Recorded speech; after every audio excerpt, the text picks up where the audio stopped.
connect this idea to like an actual story that change is this process. And there are times, perhaps when he was in the malaise or even before that, where he was just not happy, but not thinking about changing. Now, this is a stage, Huh? and it's called pre-contemplation. So whether some people define it as, Okay. not at all, like maybe you're not aware that there's a problem. So maybe wasn't aware of just how sad he was, or how maybe his sadness was affecting other people, or maybe just that he had not gotten yet to the place where he felt comfortable making change or wanting to even make any change. Then there's contemplation, where, as you might imagine, we're kind of like, what are the pros and cons, of this decision, and what do I want to do, and how, like, but yet not really doing anything. And then there's contemplation. So pre-contemplation, contemplation, preparation. This is when we're like, okay, what really needs to happen? Do I need to find a gym? Should I start talking to a counselor? Like, what are the things that I should be doing? And let's start to prepare that. And then Uh-uh. there's the actual action part, where you do the thing that you've been thinking about doing. So going to the gym and getting himself healthier.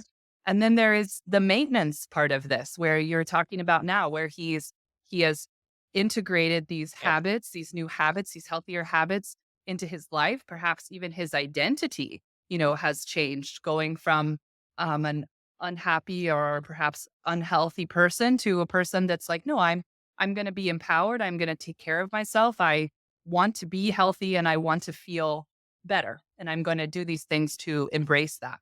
And, with this now ball kind of rolling almost, the change ball, that he may actually move through pre-contemplation, that maybe he thinks, okay, well, I was working out Tuesday, Thursday. Now I'm gonna step it up, gonna go to Monday, Wednesday, Friday. And this moment of, he may move through pre-contemplation and contemplation a little quicker next time. Because the two things that are at play, which, if it's not clear to anybody yet, like how much I love this model, I think it's just the best thing to come out of science in a really long time. I think it's just such brilliant work. And the thing that's at work here, there's sort of two things at work, maybe among many if you were to talk to Petroska himself. But the two things that always jump out to me are that decision imbalance, or fancy way to say, like, what is the pro and con of what we're trying to do, or what I'm attempting to do, or what I'm even thinking about. And then, can I do it? Like, what self-efficacy or confidence, what is my ability to do this thing, even if I want to do it? So it falls in line with other decision theories, but I think, does one of the best jobs that I've ever seen with with not only mapping the process that somebody would move through, but probably even more so than just the stages themselves, which tend to get a lot of the glory, are those steps, the experiential steps and the behavioral steps that kind of uh, map over top of the stages themselves, which is where we see things like people becoming aware that they what it's called consciousness raising, people becoming aware that they want to make a change, or that making a change is important to them. Um, Dramatic relief is Yeah. another one that happens in the earlier stages, which is all about the emotion of it. Um, which I think is another super important point, just how important emotion is in the early stages, and not necessarily the logic. That doesn't really even start to show up until like preparation.